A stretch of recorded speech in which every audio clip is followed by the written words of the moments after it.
50,000 fans have gathered at the Vasilevsky Football Stadium for the Sonosphere Festival for 2 days of rock and metal performances by the likes of Alice in Chains, Rammstein, Manowar, and Stone Sour. But today, the fans are here not just to catch some live music, but to witness history. It's the first time that the big four of thrash metal, Anthrax, Slayer, Megadeth, and Metallica, are to perform on the same stage, despite having all graced stages for more than a quarter of a century now. The show is being filmed and transmitted via satellite to over 450 movie theaters in the United States and 350 movie theaters across Europe, Canada, and Latin America, including London's famed Leicester Square. The evening culminates with all four bands sharing the stage for a rendition of the cult classic Diamond Head's Am I Evil, marking the first time that Megadeth's Dave Mustaine has performed alongside his former Metallica bandmates since being fired from the band 27 years ago.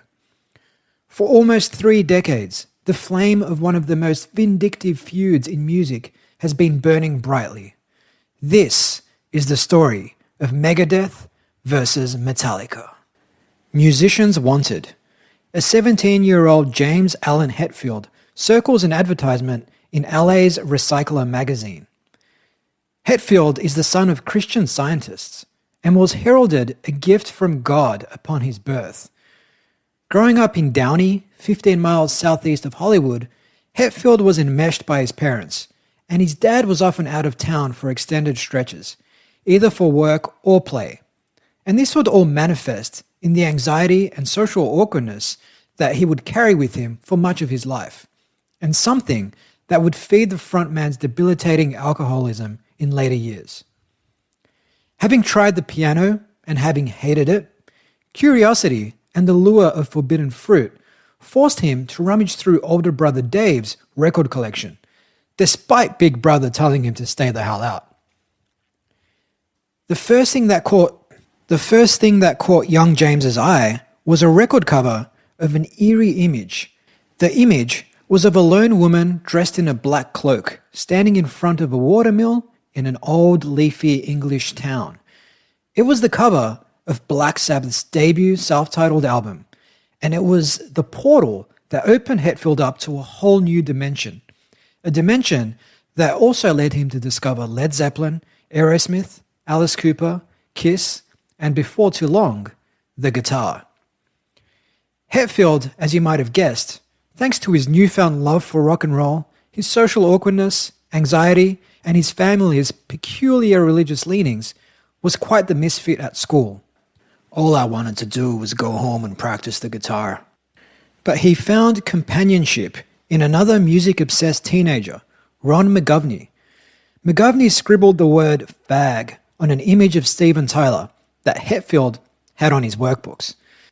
Hetfield would fire back with cheap shots about Elvis Presley, who had not only recently died, but was also one of McGovney's heroes. But this is how they bonded. Their friendship, though, went on the back burner, as Hetfield went missing for a period of 10 days. It turned out that his mum was sick, and that their Christian Science belief system precluded the family from even acknowledging the illness and seeking out treatment. By the time the siblings decided to band together and get help, it was too late. Cynthia Hetfield passed away, and James returned to school and let a stunned Ron McGovney know exactly what had happened. Hetfield sought out solace in his music, forming a band called Phantom Lord. His aspirations were clearly laid out in his high school yearbook: play music, get rich. Inspired by the sleaze rock stylings of the Sunset Strip of the late 70s and early 80s, Hetfield suggested the band change its name to Leather Charm and pen songs such as Hades Ladies and Handsome Ransom. Bandmate Hugh Tanner blocked the idea, but feeling bad about it, he helped Hetfield find a new vehicle for his talents. Musicians wanted. Drummer looking for other metal musicians to jam with. Influences: Tigers of Pantang, Diamond Head, Iron Maiden. Ask for Lars. There are many stories of iconic duos feeling some kind of insane, earth-moving chemistry when they first got together to perform. Whether it was Jordan and Pippen, Jobs and Wozniak, or McCartney and Lennon. But with Hetfield and Ulrich, it was the extreme opposite. The young Lars Ulrich could talk all right, but play the drums he could not. Hetfield would just be getting into his groove when he was interrupted by dropped sticks or cymbals and snare drums crashing to the floor beneath Lars's enthusiastic flailing. The session was abruptly called to an end prematurely. "We should do this again," said Lars. And as the drummer pulled away in his car, safely out of the vision of Hetfield and Hugh Tanner, who had booked the session, the pair promptly burst out laughing. Lars Ulrich was born on the 26th of December 1963 in Gentofte, Denmark. Ulrich was the son of professional tennis player, bohemian and polymath Torben Ulrich, who in 1969 graced Sports Illustrated's cover for Most Fascinating, Most Captivating Figure. Lars Ulrich grew up around adults, such as American jazzmen like Dexter Gordon, Don Cherry, and Stan Getz. His father kept a music room, and Lars's earliest memories of music are of his father spinning Coltrane, Miles Davis, the Velvet Underground, The Doors, and of course, Hendrix.